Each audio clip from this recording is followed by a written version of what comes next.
244 कामामारा विधानसभेच्या पंचवार्षिक निवडणुकीसाठी आज आपण या सुभाष चौकामध्ये प्रचार सभेसाठी करमाळा व माढा मतदारसंघातील सर्वजण उपस्थित आहात। आजच्या या सभेसाठी आजच्या या प्रचार सभेसाठी उपस्थित असलेले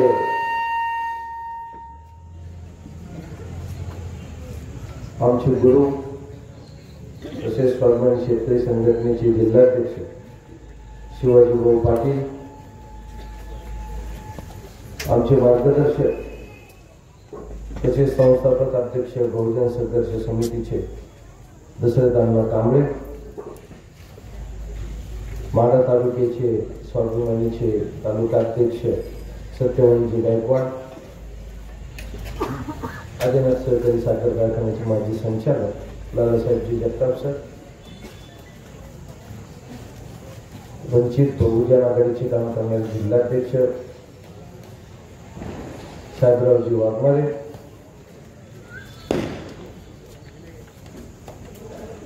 व्यासपीठावरील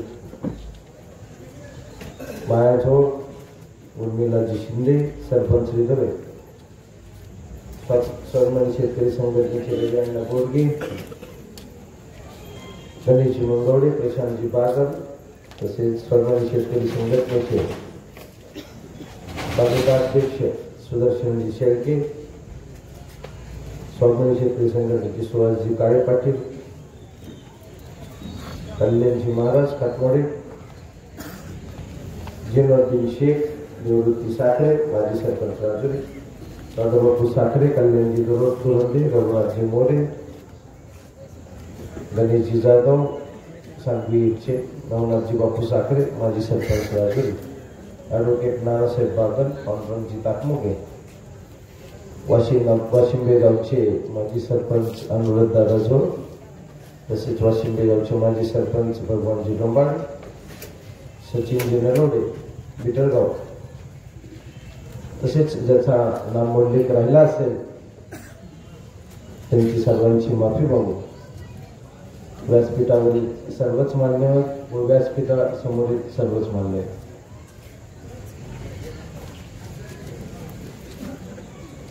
आतापर्यंतच्या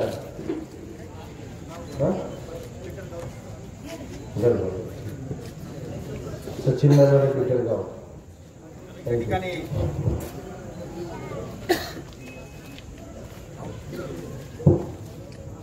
वकील संघटनेचे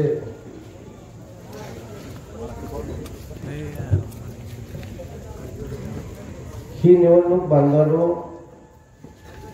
आतापर्यंत जेवढ्या विधानसभा झालेल्या आहेत त्यापेक्षा थोडीशी वेगळी आपण सर्वांनी या ठिकाणी बघितलं पाहिजे, कारण या निवडणुकीमध्ये एक वेगळा चेहरा आपल्या समोर आला। 2009 मध्ये आपल्या करमाळा तालुका किंवा करमाळा मतदारसंघाची पुनर्रचना होऊन माढा तालुक्यातील 36 गावं आपल्याला जोडली गेली आणि इथले 118 अधिक 36 असे मिळून 154 गावांचा हा आपला 244 करमाळा मतदारसंघ निर्माण झाला। 2009 ला 2014 ला 2019 ला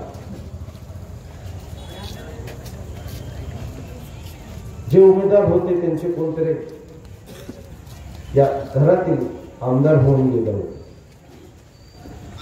त्यांचेच घरातील त्यांचेच वंशज पुढे निवडणूक लढवलेली आहे आणि आता 2024 मध्ये तेच पुन्हा निवडणूक लढवत आहेत। त्यांच्या समोर मी एक शेतकऱ्याचा मुलगा एक पर्याय म्हणून त्यांच्या समोर उभा आहे। मग हे निवडणूक लढवत असताना मी काय अचानक तुमच्या समोर आलेलं नाही किंवा ते उभा राहतात म्हणून मी उभा राहतोय असं नाही। मी शैक्षणिक क्षेत्रामध्ये सामाजिक क्षेत्रामध्ये मागील 20 ते 25 वर्षापासून काम करतोय। माझं 2020 ला मी MSc पदवी घेतल्यानंतर पुणे विद्यापीठ जे सर्वात नावाजलेलं विद्यापीठ आहे, तेव्हापासून आजतागायत शिकवण्याचं काम केलेलं, शैक्षणिक संस्था स्थापन करण्याचं काम केलं आणि जिथं कमी तिथं मी, हे आमचं बोधवाक्य आहे. त्या पद्धतीनं जिथं जिथं सामाजिक कार्यामध्ये मला काही मागण्या झाल्या, मागणी केली, त्या पद्धतीने मी त्या ठिकाणी पोहोचण्याचा प्रयत्न केला आणि सामाजिक कार्य करत राहिलेला. मग मला पहिल्यापासूनच तुम्हाला सांगतो, मी राजकारणाची मला पहिल्यापासून आवड होती, पण ते इलेक्शन लढून राजकारण करायचं असा कधीच प्रकार झाला नाही. फक्त कॉलेजच्या जीवनामध्ये मी BEd ला असताना एक इलेक्शन लढवलं आणि MSc ला असताना एक इलेक्शन लढवलं. त्यानंतर मी तालुक्यातल्या सगळ्या घटनाक्रम सगळे मला वाचण्याची आवड होती. मोबाईल नसेल तर त्याच्या अगोदर इंटरनेटची व्यवस्था होती. कॉम्प्युटरवरती ते तालुक्यातल्या कुठल्या इलेक्शन्स लागल्या, कारखान्याच्या असू द्या, पंचायत समिती ZP इलेक्शन असू द्या, त्या इलेक्शनच्या संदर्भातल्या सर्व बातम्या त्या ठिकाणी वाचल्या जायच्या. पुण्यामध्ये नोकरी करत असताना सिंहगड एक नावाजलेलं इन्स्टिट्यूट आहे, त्या इन्स्टिट्यूटमध्ये नोकरी करत असताना ग्रामीण भागातील बरीचशी मुलं त्या ठिकाणी यायची. मग मला वाटलं की त्या मुलांची व्यथा पाहणारे आपण पण संस्था चालू करावी. त्या पद्धतीने मग मी भिगवण या ठिकाणी संस्था चालू केली. मग काहींना वाटेल, काहींनी असे आपल्याकडे माहिती काही करता नाही आले गेले की त्याचं काहीतरी नाव ठेवायचं. तर नाचता येणं अंगण वाकडं म्हणतो ना आपण, त्या पद्धतीनं लगेच म्हणजे तुम्ही भिगवणला काढली, तू कुठं काढली? भिगवणला काढायचा एकच उद्देश होता, कारण ना मी ज्यावेळेस संस्था काढली त्यावेळेस सोलापूर विद्यापीठ हे जमीनच झालं होतं. आणि सोलापूर विद्यापीठ म्हटलं की विद्यार्थी ऍडमिशन घेताना थोडासा कानाडोळा करत होते, ऍडमिशन्स घेत नव्हते. कारण मी संस्था उभा केली म्हणजे बँकेचे कर्ज काढून घेतले, निदान बँकेचे हप्ते तरी गेले पाहिजेत ना व्यवस्थित. कारण त्या संस्थेला कुठलंही ₹1 अनुदान नाही, विद्यार्थ्याच्या फीवरतीच ती संस्था चालते. विद्यार्थी फी कधी भरेल, ज्यावेळेस त्याला काहीतरी तिथं ज्ञान मिळेल, त्याला क्वालिटी मिळेल, त्यावेळेसच तिथं पालक फी भरणार. पहिल्यापासूनच गुणवत्तापूर्वक काम करायचा ध्यास पहिल्यापासूनच ठेवल्यामुळे दत्तकला शिक्षण संस्थेची एक वेगळी आयडेंटिटी या महाराष्ट्र राज्यामध्ये तयार करण्यात आम्हाला यश आलेले बांधव. मग पुणे विद्यापीठ यावं म्हणून करमाळा तालुक्याला जवळचं कुठलं लोकेशन होतं सर्वात तर भिगवण. कोंढा चिंचोली गावापासून 10 किलोमीटर अंतरावरती ते आपलं लोकेशन आहे. आणि त्या संस्थेमध्ये करमाळा तालुक्यातील, माढा तालुक्यातील बरेचसे विद्यार्थ्यांनी त्या ठिकाणी शिक्षण घेतले आणि बरेचसे विद्यार्थी आज वेगवेगळ्या ठिकाणी चांगल्या चांगल्या मल्टीनॅशनल कंपन्यांमध्ये नोकरी करतात, काही जण स्वतःचा व्यवसाय करतात. मग हे करत असताना, शैक्षणिक संस्था चालवत असताना जिथं जिथं काही तालुक्यातल्या छोट्या मोठ्या गोष्टी घडत होत्या, मग केतुरीचा पूल तिथल्या शेतकऱ्यांनी, तिथल्या ग्रामस्थांनी स्वतःच्या पैशातून निर्माण केला.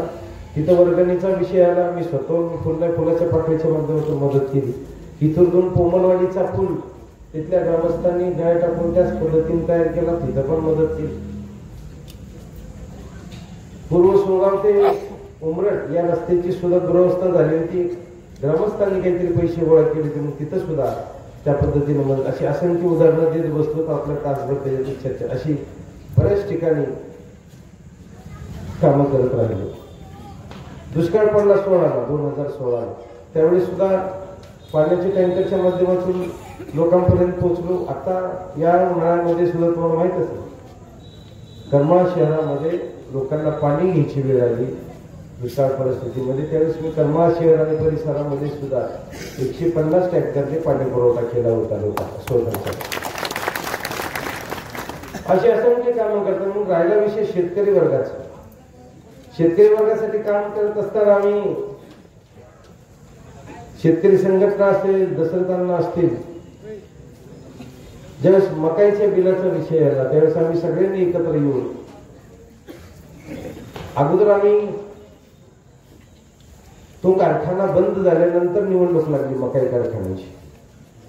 त्यावेळेस आम्ही सर्व आमदार असतील, माजी आमदार असतील, या सर्वांना भेटलो आणि त्यांना विनंती केली की बाबा कारखाना अडचणीत आहे, कारखान्याचं गाळप होऊन अजून बिलच दिलेलं नाहीये, तर या कारखान्याचे निवडणूक लढवणं गरजेचे, सगळ्यांनी एकत्र येऊन निवडणूक लढवूयात आणि चांगलं संचालक मंडळ आपण त्या ठिकाणी पाठवूया. एकानेही त्याच्यामध्ये सहभाग नोंदवला नाही, पण आम्ही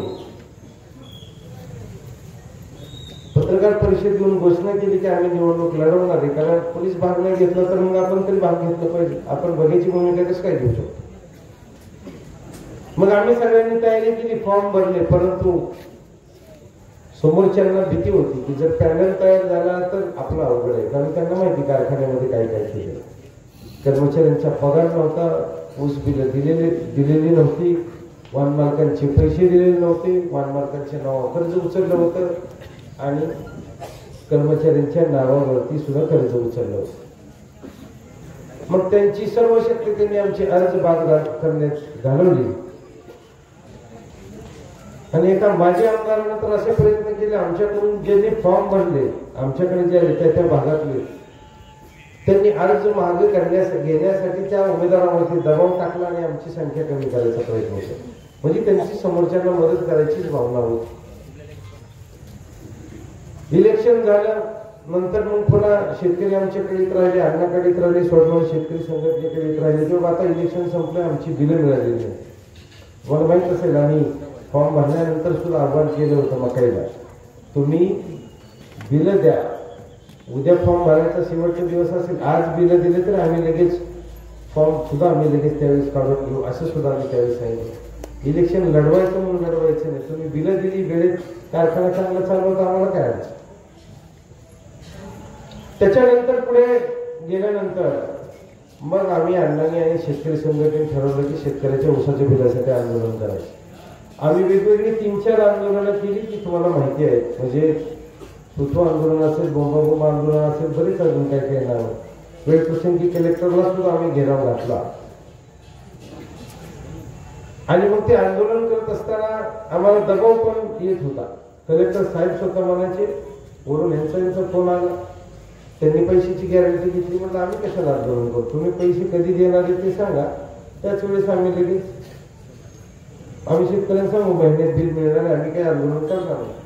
पण ते म्हणजे आम्ही कशी गॅरंटी देऊ कलेक्टर साहेब म्हणजे, मग आम्ही तर शेतकऱ्यांना कसं सांगू. मग हा काळ पुढे सरकत गेला. फेब्रुवारी महिना आला, 29 फेब्रुवारीचं आंदोलन आमचं शेवटचं झालं. त्या आंदोलनामध्ये परीक्षा 12वीच्या विद्यार्थ्याची त्या परिसरात चालू असल्यामुळं ते आंदोलन आमच्या निम्म्यापर्यंतच आलं आणि तिथं अडवलं गेलं. आम्ही पण ते परीक्षेची विद्यार्थ्यांना कुठलीही अडचण येऊ नये म्हणून आम्ही पण निम्म्यातच आंदोलन केलं. नंतर आचारसंहिता लागली. आचारसंहितेमध्ये बिल कसं मिळणार, पुन्हा शेतकरी आम्हाला फोन करायला लागले, आंदोलन तर करता येत नाही इलेक्शन मध्ये. मग तुम्हाला सांगतो बांधवांना, आम्ही न्यायालयीन लढाई लढलो. त्या वकिलांना सांगितलं की कोर्ट केस करायची असेल, वकील पण काय 100% परफेक्ट नसतो कुठला, आपण काय माहिती देतोय त्याच्यावर तो बनवत असतो. त्या वकिलांना आम्ही माहिती घेतली, आम्ही सांगितलं 2च ऍक्ट वरती इलेक्शन लढवायचं, essential commodity act and sugar control act. त्या 2 ऍक्ट नुसार तुम्ही केस दाखल करायची आणि त्या ऍक्ट नुसारच न्याय मिळाले आणि त्या ऍक्ट नुसारच वकिलांनी केस लढवली. महिन्याच्या आतच कोर्टाने गुन्हा दाखल करायचे आदेश दिले. गुन्हे दाखल झाल्यानंतरच आमच्या शेतकऱ्यांना दिलं मिळालं. ती कोर्ट केस असे बांधवानो, पुन्हा इथून पुढे कुठल्याही कारखान्याने जर धाडस केलं तुमचं बिल ठेवायचं, 14 दिवस संपले की 15व्या दिवशी तुम्ही कोर्ट केस करू शकता. आणि एवढंच नाही तर तुम्ही व्याजासहित पैसे घेऊ शकता, व्याजासहित. असा तो शुगर कंट्रोल ऍक्ट आहे, व्याजासहित पैसे द्यावे लागतात. त्यामुळे आमची भीती कोर्ट केसमुळे एवढी बसली बांधवांनो की आम्ही ज्यावेळेस कमलाईची बिलं अडकली, भैरवनाथची बिलं अडकली, त्यावेळेस सुद्धा आम्ही असतील, अण्णा असतील, स्वाभिमानी शेतकरी संघटना असेल, आम्ही हलगीनाथ आंदोलन केलं आणि त्या आंदोलनानंतर लगेच भैरवनाथ कारखान्याने स्लिपा वाटून आम्ही आंदोलनाच्या आठवड्याची तारीख दिली, त्या आठवड्याच्या भैरवनाथने पैसे दिले. आणि तशाच पद्धतीने कमलाईने सुद्धा पैशाचं वाटप चालू. म्हणजे ही आमची ताकद आम्ही त्या माध्यमातून प्रत्येक ठिकाणी आम्ही ताकद म्हणता नाही, आमचा दबाव त्यांच्यावर आम्ही टाकण्याचा प्रयत्न केला. मग यावेळेस हे लोकप्रतिनिधी गेले कुठं होते? हेच पुन्हा एकत्र आले. लगेच मार्केट कमिटी लागली होती बघा मध्ये, सगळेजण एकत्र आले. शेतकऱ्याच्या प्रश्नासाठी ज्यावेळेस दुष्काळी परिस्थिती झाली, पाण्याची गरज होती, चारा वाटपाची गरज होती, कोणी आलं नाही. कारण ज्यावेळेस इलेक्शन लागले, सर्व मार्केट कमिटीच्या इलेक्शनच्या वेळेस अकलूजला एकत्र आले आणि त्यांनी ते इलेक्शन बिनविरोध काढलं. म्हणजे मकाई कारखाना एकाकडे दिला, मार्केट कमिटी एकाकडे दिली, आता आमदारकीचं एकाकडे द्यायचं चाललंय. म्हणजे ह्या सत्ता वाटून घ्यायचं चाललेलं आहे. मग यात आमचा शेतकरी कुठे, विद्यार्थी कुठे, महिलांचे प्रश्न कुठे, तुमच्या MIDCचा विषय कुठे, आरोग्याच्या सुविधेचं काय, ह्या विषय तसेच राहिलेले. त्यामुळं तुम्ही आता सावध राहिले पाहिजे. आम्ही त्यामुळेच माझ्या लक्षात आलं, रस्ते, वीज, पाण्याच्या समस्या अजून सुटल्या नाहीत. पुढे तर अजून शिक्षण, आरोग्य, रोजगार हे विषय सुद्धा घेतलेले नाहीत. त्यांनी कुठं कार्यक्रम पत्रिकेत सुद्धा दिसणार नाही. रस्त्याच्या बाबतीत माड्यातील जनतेने सांगितलं तिथं काय परिस्थिती, पदाधिकारी काय उपस्थित आहेत. मी स्वतः माड्यात 36 गावात प्रवास केला. तांदुळवाडे असेल, तळवडे असेल, लवू असेल, शिंगेवाडी असेल, एकाही गावाला व्यवस्थित रस्ता नाही. इथं सांगितलं जातं 36 गावात खूप निधी दिलाय, तिकडंच लक्ष आहे आमदारांचं. इथं 36 गावात सांगितलं जातं की 118 गावात खूप खर्च केलाय, तिथं खूप रस्ते चांगले केले, त्यांचे सरपंच झालेले, त्यामुळे 118 गावात खूप वातावरण चांगले. ही सगळे खोटं बोलायचे काम चालू आहे. 118 गावात जी रस्त्यांची दुरावस्था आहे त्यापेक्षा बिकट परिस्थिती 36 गावात आहे बांधकाम. म्हणजे दोन्हीकडे रस्त्यांच्या बाबतीत खूप बिकट परिस्थिती आहे. आणि हे म्हणतात ना, कोण रोड किंग म्हणतात ना, पदवी देतात, कोण रोड किंग आणि पुढं काय पाणीदार आमदार. पाणीदार आमदार म्हणायचं तर मग उजनी 61% खाली केलीच नसती. पाणीदार आमदार उजनी 61% खाली करून -61% निधी. आणि आज उन्हाळ्यामध्ये आपल्याला दहीगाव उपसाचे एक आवर्तन मिळालेलं आहे. आपल्याला पाण्याच्या शेतीला सुद्धा आपल्याला शेवटी आमच्या भागामध्ये तर उजनीमध्ये 1.5-2 कोटीच्या चाऱ्या खाल्ल्या. डबल स्टेज करूनही त्या चाऱ्यामध्ये पाणी आलं. शेतकऱ्यांनी शेती तसंच त्या मोटरी सोडून दिल्या. नशीब चांगलं होतं, पाऊस पडला म्हणून वाचलं. नाही सगळी पिकं यावर्षी उन्हाळ्यातली जी काही सांभाळली ती गेली. म्हणजे अशा पद्धतीने उजनीचं सुद्धा नियोजन यांच्याकडून होत नाही, पाण्याचं सुद्धा नियोजन होत नाही. त्याच्याविषयी बोलायला लागलं तर अजून माझा अर्धा तास भाषण लागेल. कारण उजनीच्या संदर्भात 5-6 गोष्टी मी स्वतः मनावर घेतलेले आणि त्या कायद्यानेच त्या 5-6 गोष्टी करून देणार, उजनीचं पाणी वाचवणारे जातात. मी थोडक्यात सांगतो, त्या 5-6 गोष्टी म्हणजे उजनीतून सोलापूरला जाणारी समांतर जलवाहिनी लवकर चालू करणं. उजनीमध्ये गाळ उपसा धोरण जाहीर केलेले 2 वर्षापूर्वीच, ते गाळ उपसला गेला पाहिजे, त्याच्यातली वाळू उपसा झाला पाहिजे. त्या माध्यमातून 20-25 TMC पाणी वाढणार आहे. समांतर जलवाहिनी झाली तर त्यातून 20-25 TMC पाणी वाचणार आहे. आणि पुढचा जो बोगदा चाललाय मराठवाड्यामध्ये त्याची उंची 0च्या खाली घेतल्यामुळं उद्या मायनसमधलं मृत साठ्यातलं पाणी सुद्धा आपल्या मराठवाड्याला जाणार आहे. त्यामुळे आपलं उजनी उन्हाळ्यामध्ये पुन्हा रिकामा राहणार. पेयजल योजना असतील किंवा आपल्याला काय म्हणतो आपण त्याला धनग्रस्त शेतकऱ्याला तिथं पाणी देणार. त्यामुळे त्या बाबतीत सुद्धा आपल्याला ती उंची कशी वाढवून कोर्टामध्ये जाऊन आपल्याला त्या ठिकाणी सुद्धा काम करावं लागणार. पण ज्यावेळेस उजनी कमी वाढतात, जायकवाडी तत्वावरती, जायकवाडीचा जसा कोर्टाने निकाल दिला वरून पाणी सोडायचा, त्या पद्धतीनं उजनीमध्ये सुद्धा वरच्या 19 धरणातून पाणी सोडण्याची तरतूद आपल्याला करावी लागणार आहे. आणि पुढचा विषय जे नीरा भीमा जोड कालवा आहे, त्याचं थोडंसंच काम बागलवाडी या ठिकाणी काम राहिलेलं आहे. त्या बोगदा पूर्ण झाला असता यावेळेस तुमची नीरा खूप लवकर वाहिली, त्या नीरेतनं पाणी उजनीत लवकर आलं असतं यावेळेस. म्हणजे 5-6 बऱ्याचशा गोष्टी आपल्याला उजनीच्या संदर्भात करायच्या. पुढचा तुमचा रेटेवाडी उपसा सिंचन आहे, त्याच्यावरती आम्ही आंदोलन केलं. मी त्या ठिकाणी आमचे सहकारी कैलासवासी शहाजी माने त्यांचं ते स्वप्न अधूर आहे. निदान त्यांच्या आंदोलनामुळे, त्यांच्या जनजागृतीमुळे निदान त्या त्याच्यामुळे उपसा सिंचनासाठी निदान सर्वे करण्यासाठीचा तर निधी आलेला आहे. तिथून पुढे सर्वे करून ती योजना कशी वायबल फिजिबल होईल त्यासाठी प्रयत्न करणं गरजेचं, त्यासाठी निधी आणणं गरजेचं, त्यासाठी सुद्धा निश्चितच यापुढे काम करत राहणार.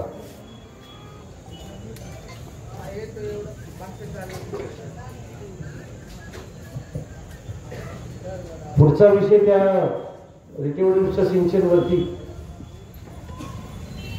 इथल्या काही 1-2 नागरिकांनी चांगल्या सूचना दिल्या, त्या सूचना सुद्धा स्वीकारून त्या पुढे आपल्याला कशा करता येईल हे बघायचे.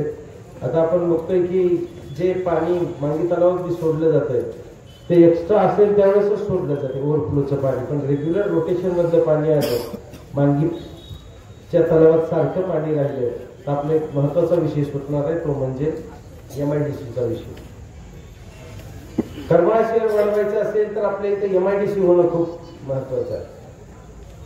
MIDC झाली तर काही तरुणांना रोजगार मिळणार आहे, काही तरुणांना व्यवसाय मिळणार आहे आणि काही तरुणांना तिथं कॉन्ट्रॅक्ट मिळणार आहे. 29 वर्ष झाली MIDCची जागा आहे, पण अजूनही त्या ठिकाणी त्या MIDC जागेमध्ये 29 वर्षात कुठल्याही लोकप्रतिनिधीला पाणी सुद्धा आणता आलं नाही. त्याचे जागेचे रेट कमी करता आले नाही. जे आता उल्लेख झाला की इंदापूरची MIDC चालू झाली आपली, पण एकाच वेळेस चालू झाली इंदापुराने, किंवा जागा एक्वायर झाली इंदापूरची आणि आपली इंदापूर चालू झाली, पण आपल्या इथं अजून एकही कंपनी आली नाही. इंदापूरच्या MIDC पेक्षा जागेचे रेट जास्त आहेत.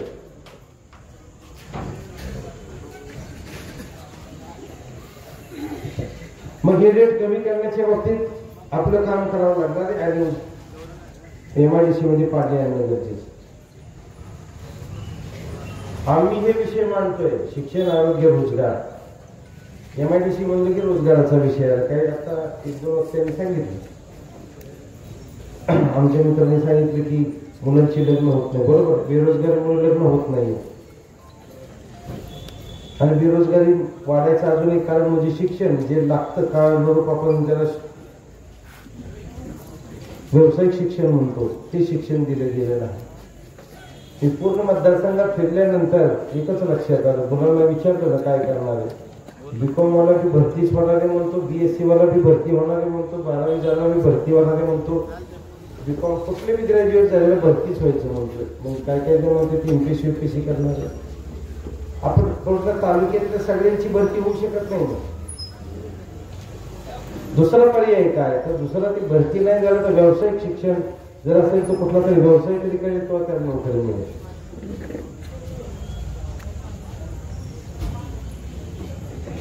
मांगीची MIDC आतापर्यंत चालू झाली असती तर बऱ्याचशा बेरोजगारांना त्या ठिकाणी काम मिळालं असतं. कारण शहराचा सुद्धा विकास त्या मांगी MIDC मुळे झाला असता. मागच्या 2-4 दिवसामध्ये आम्ही तर खूप दिवस झाला हा विषय मांडतोय, तर तुम्हाला माहित असतील उद्योग मंत्री आले होते. खास उद्योग मंत्र्यांना आम्ही सारखं विषय मांडतोय म्हणून उद्योग मंत्री इथं त्यांना बोलवलं गेलं आणि सांगितलं गेले की आम्ही ते मांगीच्या MIDCतले जागेचे रेट कमी करू आणि छोटे प्लॉट करू आणि हे करू ते करू. आतापर्यंत का केलं नाही, ते आमच्या खात्याचे सुद्धा मंत्री होते, उच्च व तंत्र शिक्षण, त्या खात्यात काय दिवे लावले आम्हाला माहित. एकच काम केलं तिने फक्त, ते बी आम्ही वारंवार दबाव टाकत होतो. शेवटी आम्ही कोर्टात गेलो, सुप्रीम कोर्टात गेलो, तिथं आमचं क्वालिटी या पॅरामीटर खाली आमचे रिजेक्ट झालं. शेवटी आम्ही पवार साहेबांच्या माध्यमातून महाविकास आघाडी साहेबांच्याच नेतृत्वाखाली काम करत होती बऱ्यापैकी. आम्ही साहेबांकडे गेलो, बारामती जवळ असल्यामुळे साहेबांनी त्यांची मिटिंग लावून जो आमचा विद्यार्थ्यांचा विषय होता तेवढा एकच विषय त्यांनी मार्गी लावला. म्हणजे काम करण्याची इथं येऊन फक्त तात्पुरतं सांगून मी करतो म्हणून होणार नाही. करमाळा शहरातला मी आत्ताच तुम्हाला सांगितलं अजून विषय. करमाळा शहरात निश्चितच जर मी देवळालीची संस्था चालू करणारच आहे, कारण त्या ठिकाणी जागा घेतलेली, त्याचं कामकाज तुम्हाला चालू झालेलं दिसेल. कुठली संस्था चालू करायला काय 6 महिन्यात 8 महिन्यात होत नाही, त्याला बऱ्याचशा परवानगी असतात. बांधकाम परवानगी असेल, पाण्याची परवानगी असेल, तर निश्चित तुम्हाला आश्वासन देतो की 2026ला त्या ठिकाणी संस्था चालू झालेली. आणि हे का म्हणतोय मी, ऑलरेडी करमाळा तालुक्यात केतूर एक ठिकाणी इमारत बांधली. पूर्ण तुम्ही तालुक्यातल्या सगळ्या इमारती बघा शाळेच्या, पूर्ण करमाळा तालुक्यामध्ये नाही अशी चांगली इमारत केतुरी या ठिकाणी जवळजवळ 30,000 स्क्वेअर फुटाची बांधलेली. त्या ठिकाणी बालवाडी ते 12वीचं शिक्षण दिलं जातं. 12वी आर्ट कॉमर्स नाही, 12वी सायन्स फक्त. आणि त्याचबरोबर या वर्षीपासून डिप्लोमा फार्मसीचं कॉलेज, पहिले तालुक्यातलं व्यावसायिक अभ्यासक्रमाचं कॉलेज बी केतुरी या ठिकाणी चालू होतं. एक संस्थेने काय होतं तुम्हाला सांगतो मी. भिगवण येथे ज्यावेळेस संस्था काढण्याचा विचार केला त्यावेळेस 2006-07ची गोष्ट आहे की आम्ही ज्यावेळेस मदनवाडीच्या बऱ्याच जणांना जे भिगवणला जातो त्यांना माहित असेल ते बस स्टँड, आम्हाला बस स्टँड लांब वाटायचं. म्हणजे 2 किलोमीटर अंतर ते होतं, जवळजवळ 1-1.5 किलोमीटर लांब वाटायचं. पण संस्था झाल्यापासून मागच्या 15-16 वर्षामध्ये ते बस स्टँड तर मध्ये आलंच, पण आमची संस्था बस स्टँड पासून पुढे 2-2.5 किलोमीटर त्याच्या सुद्धा पुढं आता बरेचसे उद्योग आणि व्यवसाय त्याच्याकडे वाढले. एक संस्थेने काय केलं, तिथं स्टेशनरीवाल्याला व्यवसाय दिला, शूजवाल्याला व्यवसाय दिला, चप्पलवाल्याला व्यवसाय दिला, पेन वह्या पुस्तकाचा व्यवसाय झाला, त्याच्याबरोबर कपड्याचा व्यवसाय झाला, हॉटेलवाल्यांचा व्यवसाय झाला, किंवा कोणाचा वाढदिवस आला तर केकवाल्याचा व्यवसाय झाला. माझ्याकडे 1000च मुलं राहतात. माझ्याकडे 5000 मुलं असतील तर बाकी ती 2-3 हजार मुलं तिथे राहायला आली. त्यांना राहण्याची व्यवस्थेचा व्यवसाय झाला, तिथं मेसचा व्यवसाय झाला. असे असंख्य व्यवसाय एका संस्थेमुळे तिथे होतात.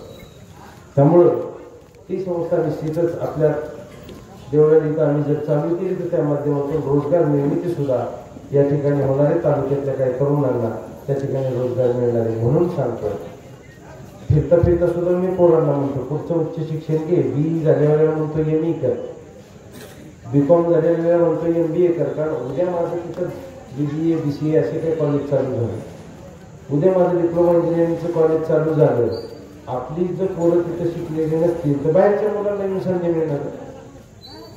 कारण तिथं नियमानुसार स्टाफ भरावा लागणार. आज भिगवण या ठिकाणी माझ्याकडे लाख 1.5 लाख पगार रुपये घेणारे 25 ते 30 लोक आहेत. खाजगीमध्ये सुद्धा पगार चांगला मिळतो. मी महिन्याला 1.25 ते 1.5 कोटी रुपये पगार वाटतो तिथं.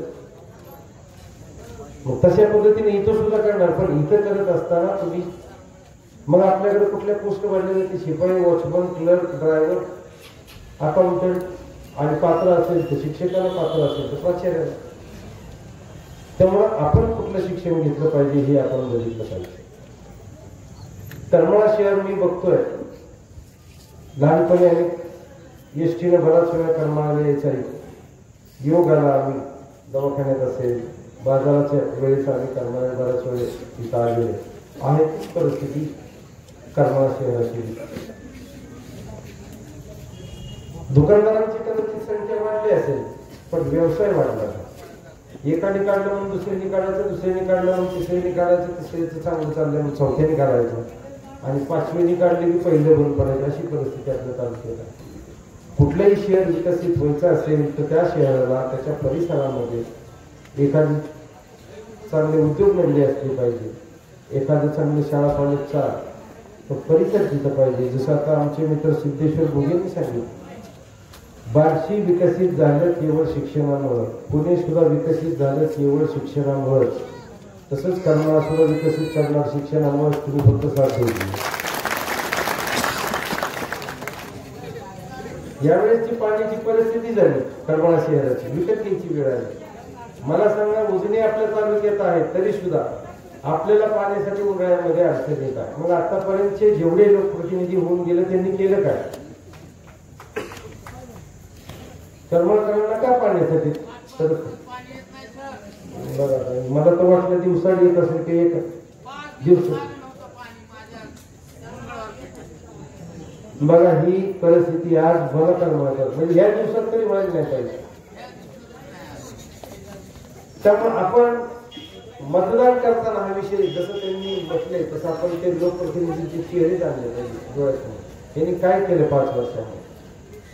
आपल्यापासून पुढे जामखेडला मोठी लाईन चालली, बरोबर आहे का? पाईपलाईन, मोठे मोठे पाईप पडलेले, पण आपल्या इथं अजून काही पाणी.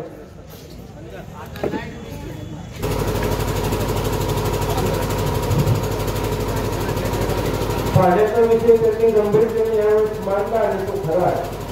आणि निश्चित मी तुम्हाला सांगतो, आलं की निवडून आल्यानंतर त्याच्यातून पहिला विषय हा असतो की घरांना पाणी कसं होतं.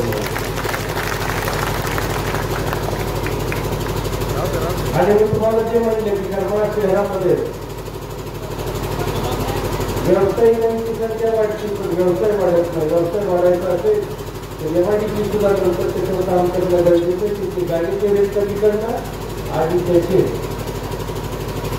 पाण्याची व्यवस्था करणं. त्या दोन मजबूत कर्जा केल्यानंतर निश्चितच त्या ठिकाणी एमआयडीसी चालू होणार आहे आणि एमआयडीसी चालू झाल्यानंतर इथे व्यवसाय तर वाढणारच, पण तरुणांना रोजगार सुद्धा मिळणार. मग मी काय करू शकतो ते एमआयडीसी नाही. तुम्हाला माहित असेल करमाळा शहरामध्ये मी 2 रोजगार मेळावे घेतले. 2022चा एक घेतला, त्यावेळेस 150 मुलांना जॉब देण्याचं काम केले. 25 कंपन्या पुण्यातून बोलवल्या. पुढची जॉब ते मी घेतली 2023ला, 2 महिन्यापूर्वी. पुढची 44 मुलांना नोकरी मिळाली. 48 कंपन्या मी पुण्यातून बोलून त्या ठिकाणी 344 जणांना जॉब द्यायचं काम केलं. म्हणजे तिथे कमी मी म्हटलं ना, एमआयडीसी चालू होत नाही तर रोजगार मिळावायच्या माध्यमातून 500 मुलामुलींना रोजगार द्यायचे काम मी या ठिकाणी केले.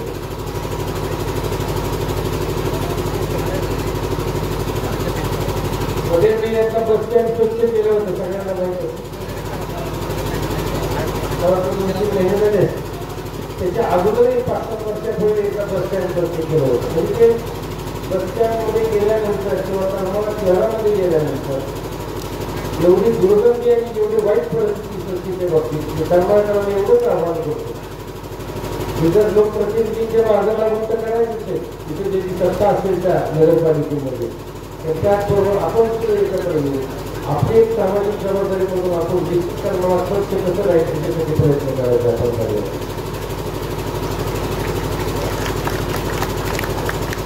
बस स्टँड मोठा स्वच्छ केलं, पण पुन्हा फिरत असताना एक मोकाट जनावरांचा एक प्रश्न मोठा दिसतोय. कुठं झालं की गल्ली कोणाला जनावर रस्त्यात बसलेले असतात. कुठे गाडीला जायला अडचण आहे, ट्रॅफिक जॅम होतो, त्याच्याविषयी सुद्धा निश्चित बाकीची विषय आहेतच की. माझं म्हणणं ह्या जनावरांसाठी सुद्धा काहीतरी त्या नगरपालिकेने केलं तर निश्चितच काम आपल्याला त्या ठिकाणी जनावरांच्या मोकळ्या फिरण्याला आपल्याला करावं लागतं. शहरामध्ये अजून एक मी लहानपणीपासूनची समस्या होती. दोन्ही बाजूंचे गटर लाईनचा विषय तरी अजून संपलेला नाही. काही भागामध्ये करमाळा शहरामध्ये फिरत असताना प्रचंड दुर्गंधीची गटाराची, त्याच्यासाठी सुद्धा काही आतापर्यंत सोल्युशन निघायला पाहिजे होतं. त्यासुद्धा गटर लाईनसाठी निश्चितच त्यासाठी सोल्युशन काय करता येईल त्याच्यासाठी प्रयत्नशील राहणार त्या ठिकाणी सांगतो. मला एका रिटायर्ड व्यक्तीचा फोन आला होता पुण्यामध्ये. ते म्हणे शहरामध्ये एक बाग होती, तर ती बाग खूप दिवसापासून व्यवस्थित मेंटेनन्स केला जात नाही. तिथं आम्ही फिरायला जात होतो, हे करत होतो, आता कोण फिरायला जात नाही. त्याच्यासाठी सुद्धा आपल्याला आता माझ्यासाठी काही करता आलं तर निश्चितच जे काही वयस्कर मंडळी आहेत त्यांना किंवा लहान मुलांना सुद्धा देण्यासाठी काय असं केलं तर निश्चितच ती बाग सुद्धा तुम्हाला त्या ठिकाणी खुललेली दिसेल. करमाळा शहरात जेवढे जेवढे रस्ते येतात आपण बघतो करमाळा शहरामध्ये, त्या सगळ्या रस्त्यांची खूप बिकट परिस्थिती आहे. रस्ते करमाळा शहराच्या कडे फिरलं का नाही एवढी धूळ उठते, पण रस्त्याची कामं क्वालिटीची झालेली नाही किंवा तिला व्यवस्थित स्वच्छता केली जात नाही. त्यामुळे तिथून आपण गेलो की गाडी गेली की मागून धुळाचं होतं मोठ्या प्रमाणात. त्यामुळं त्या धुळीसाठी सुद्धा आपल्याला रस्त्यासाठी काम करावं लागणार. पुढचा विषय आपल्या करमाळा नगरपालिकेला आपल्याला माहिती चांगली अशी प्रशस्ती इमारत जी कधी बांधलेली ती आता पडक्या अवस्थेत होणार. इमारत जर तुम्ही बघायची असेल, शिवसेनेची सत्ता आहे तिकडं कोरवाडी नगरपालिकेमध्ये, भरपूर दिवसापासून शिवसेनेची सत्ता. तिथं जाऊन बघा, छान इमारत त्यांनी कुर्बानी नगरपालिकेने बांधली. तशी इमारत अजूनही आपल्या इथं उभा करणं गरजेचं आहे. आजपर्यंत ते कुठल्याही प्रकारची इमारत उभा केलेली नाही. त्याच्यावरती सुद्धा खूप चांगलं काम करणं गरजेचं आहे. कारण इमारत चांगली झाली तर लोकांना त्यांच्या समस्या सोडवायच्या असतील, मग लाईटच्या असतील, पाण्याच्या असतील किंवा इतर समस्या असतील, ते सोडवायला त्यांना सोपं जाणार. इमारतीबरोबरच मध्ये एक विषय खूप वादग्रस्त ठरला होता. जी प्रशासकीय इमारत आहे, तहसील कार्यालय आहे, आपल्या शहराच्या बाहेर न्यायचा डाव म्हणूया तो केला जात आहे. निश्चितच आम्ही सगळी मंडळी, काही संघटना असतील, काही सामाजिक शैक्षणिक असतील किंवा शेतकरी संघटना, या सगळ्यांनी एकत्र येऊन आम्ही यापूर्वी पत्र पण दिलेले की ते प्रशासकीय इमारत आहे त्याच जागी झाली पाहिजे आणि त्याच्यासाठीच आम्ही कायमचे प्रयत्नशील राहू एवढंच या ठिकाणी आम्हाला सांगायचं. बोलायला गेलं तर खूप भरपूर आहे. तालुक्यातील शिक्षणाचा विषय आहे. जसं आम्ही देवळालीचा विषय मांडला, शिक्षणाची त्यामुळे समस्या सुटणार, राहिला बेरोजगारीचा MIDC चालू करायसाठी प्रयत्न आहे. आणि दुसरी गोष्ट म्हणजे आम्ही बेरोजगारांसाठी मेळावे घेऊन आम्ही बेरोजगारीचा विषय सुद्धा आम्ही त्या ठिकाणी सोडवलेला आहे.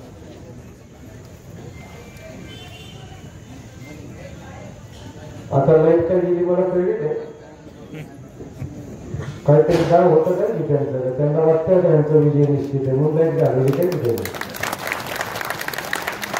आता खोड्या करायची सवय इथल्या काही मंडळीला आहे. काल सुद्धा आम्ही दसरथांना आम्ही कुर्बानीला भाषण, कोणाची हिंमत झाली नाही ते महात्मा गांधी चौकात आम्ही पहिली सभा घेतली मोठी रॅली काढून. त्यामुळे तिथं सुद्धा बदलाचं वातावरण तुम्हाला त्या ठिकाणी पाहायला मिळतं. आणि तिथं अण्णांचं भाषण चालू असताना जे काय आता आमदारकीला उभारले त्यांच्या कोणीतरी तिथं कोणतरी असेल ऑफिस कोणाचं, त्यांनी मोठ्या मोठ्याने फटाके वाजवायला सुरुवात केली. म्हणजे अशा खोड्या करायची त्यांना सवय, त्याची हिंमत. अण्णा म्हणले प्रत्येकाची, आम्ही सुद्धा त्याला नक्कीच उत्तर देऊ, थोडे दिवस थांबा म्हणून. कारण मला त्रास ना अजिबात चालत नाही, त्याला तिथंच मिटवला जातो, कोणी बी असू दे. आणि तो नाद असा मिटवायचा नाही, मतदान रूपी नाद मिटवायचा, म्हणजे खोडी करायची सवय लागणार नाही. लक्षात ठेवा. पुढचा विषय जसं शिक्षण म्हटलं, रोजगार म्हटला, आरोग्याच्या समस्या सुद्धा तुम्हाला माहिती. इथल्या एका माजी आमदाराला अटॅक आल्यानंतर कुठं जावं लागलं, बार्शीला जावं लागलं. ही आपली आरोग्याची व्यवस्था आहे. या ठिकाणी आपले डॉक्टर पाटील, त्यांचे चिरंजीव मोहन पाटील आणि त्यांच्या घरातले सगळे मिळून पाटील आबांनी यांनी त्यांच्या फॅमिलीने एक दवाखाना उभा केला 50 बेड.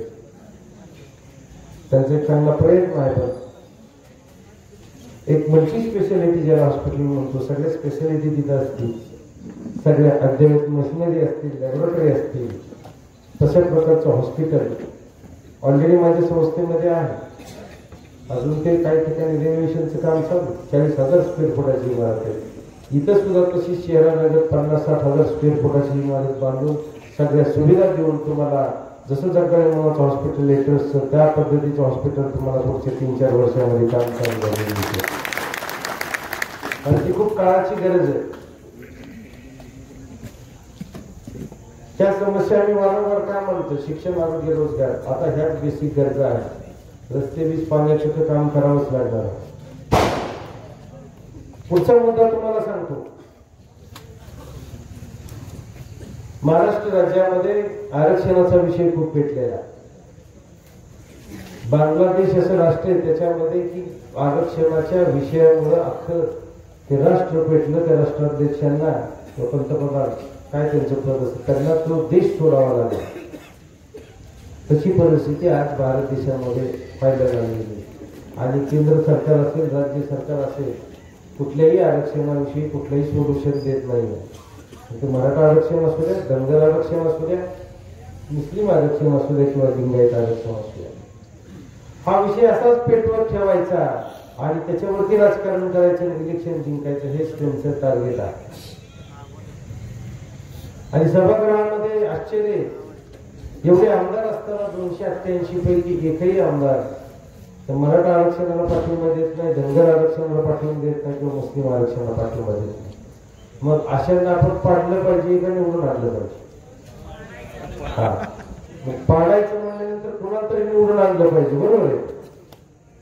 आणि मग निवडून असा प्रतिनिधी आणायचा की तो अभ्यासू असेल, त्या सभागृहात विषय मांडेल आणि तुम्हाला ते आरक्षण मिळवून देण्यासाठी प्रयत्न करेल, असाच लोक मनोज दादा जरांगे पाटील एक सामान्य कुटुंबातला शेतकऱ्याचा पोरगा, त्यांनी मागच्या बऱ्याच वर्षापासून आरक्षणासंदर्भात लढा देतो. फक्त ते हायलाइट झाले या 15 महिन्यामध्ये, ज्यावेळेस लाठीचार्ज झाला आपल्या महिलावरती, माता भगिनीवरती. त्यांना साथ देणं गरजेचं आहे. त्यांच्यावरती आरोप वेगवेगळे होत असतील, पण आरक्षणासाठी लढते. इलेक्शन जाऊ द्या, येत राहील जात राहील, पण आरक्षणासाठी प्रामाणिक काम करणार तर एक माणूस आहे. आम्ही त्यांच्या प्रत्येक लढ्याला पाठिंबा दिले. आजपर्यंत लढायचं का पाडायचं मला माहित नव्हतं काय होणार, तरी सुद्धा त्याला सुद्धा त्या गोष्टीला आम्ही ज्यांना ज्यांना बांधवांना इथून जायचं त्यासाठी आम्ही त्यांच्याबरोबर इथून गेलो. आणि एवढंच नाही, आरक्षण विषय हा शासनाच्या हातात होता, त्याला काही कायद्याच्या तरतुदीत. पण आपल्याला एक गैरसमज दूर करा सांगतो, आरक्षण आणि सवलती हा विषय वेगळा आहे.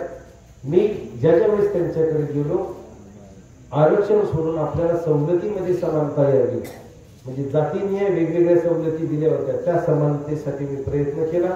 आणि तुम्हाला सांगतो, अतिशयोक्ती सांगायचं, माझ्या संघटनेमार्फत सुद्धा मी ते प्रयत्न करत होतो मागच्या 8-10 वर्षापासून.